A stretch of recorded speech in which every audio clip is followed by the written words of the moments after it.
Welcome to the Dibley Diaries for this week. It's great to be with you again. This week we're going to be thinking about the different aspects of who knows what and how we apply that knowledge across a situation.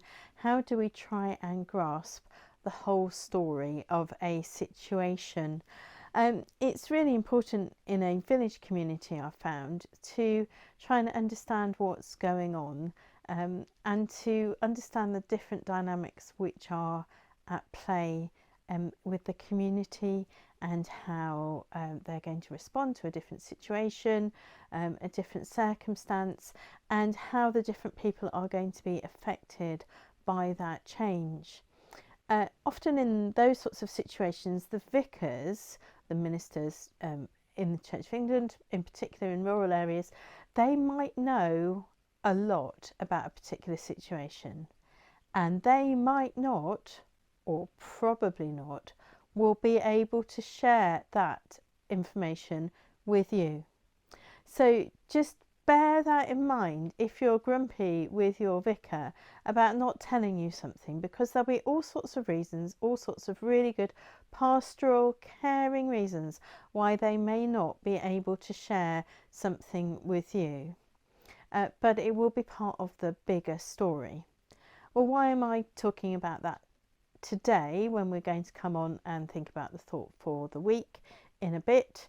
So the thought for the week is where Jesus is trying to explain a bigger story, how things are connected, how God sent prophets and now he's sending Jesus, and how that is all connected to how the big picture will work out. But there will be some situations in a village community where people will know one thing, other people will know another thing, but actually you can't join those people up without breaking confidences. And it's really hard because I'm talking in generalizations, because if I talk about specifics of situations where this has arisen for me, it would be impossible. So it may be that actually you know that somebody is in trouble with the law, or that somebody is really ill, or that somebody is really struggling in their marriage. And it may be that the vicar or the minister will know that, but they won't be able to share that with you. So they will be in a position where they know something, but they can't tell you because they can't let you in on the bigger story. And so some situations will look confusing or difficult, or you may be in a position where you're not understanding what's going on, but the church minister won't be able to tell you, or certainly won't be able to tell you at a particular point. It's difficult when the story is confused, when people know one thing and people know another thing.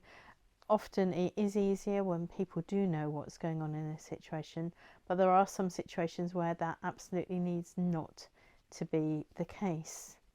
So as we come to our thought for the week, where we think about how Jesus is trying to join the bigger story together, how to help people understand the bigger picture and to look at the consequences of the past on the actions of the future, then think about the situations where you find yourself where maybe you don't understand something, or maybe your Christian minister is behaving in a way which you're not sure about or confuses you. It may well be that they know more about something than they can tell you. So let them have that moment of decision and leadership in that situation. So we come now on to the thought for the week, which is all about the parable of the vineyard.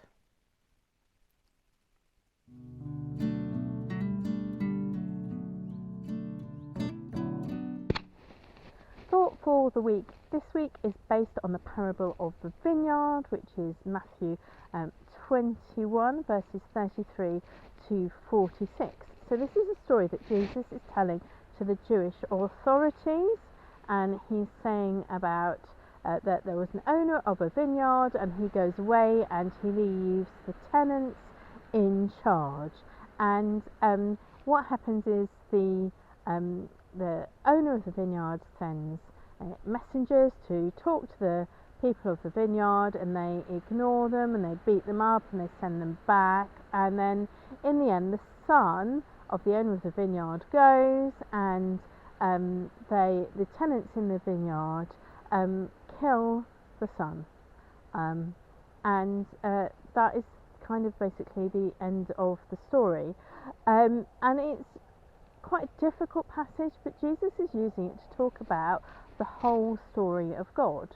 And it's interesting, when we're reading one bit of the Bible or another bit of the Bible, how do we think about how that relates into the whole story of God?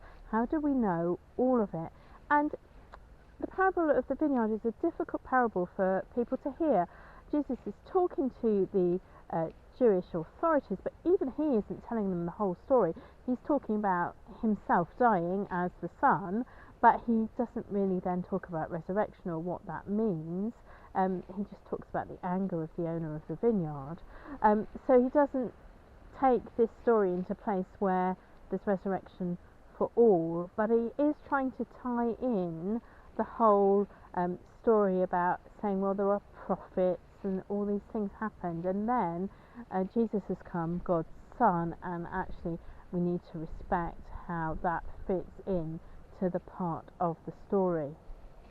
One of the children's storybooks that I use is the Jesus Storyteller Bible, and I'll put a reference to it in the description, and it tells, every Bible story it talks about how it ties in with the whole story of God, and I really like that. So, for example, when you're learning about King David, it talks about how God will send another king, a better king, like King David, whose heart was focused on God, to save his people and to defend his people and to be part of the story. Here, it also talks about, when you talk about the story of Noah and what is going to happen, it starts talking about, well, actually this is not going to happen again because God has a different plan. And it's that thing about thinking about, well, where does this bit of the story fit in with the whole bit of God's plan? Is this just another bit where the humans have got it wrong again and God has to forgive them? Is this another bit where actually God is showing that what he's going to do is something different? All the way through we think about what it means to be Gentiles in the story, or what does it mean to be part of the people of God. So I think what I wanted to say was, actually when we're looking at this little parable of the vineyard, we just need to think about how Jesus is using this parable to tie everything together, to think about how the whole story of God is revealing itself. And it's quite useful. That's one of the things that I found incredibly useful when my daughter was tiny, was actually reading a children's Bible all the way through, because that gives you the whole continuity of the Bible story. So it can be a big one, like the ones like the Lion Storyteller, or the one that I've talked about, or it could be even a toddler Bible. And how do you think about the whole story of God developing and being expressed in that way? So that's an important thing for us to think about as we think about the parable of the vineyard. How does it try to tie the story of God together, and how do we look at the whole story of God together?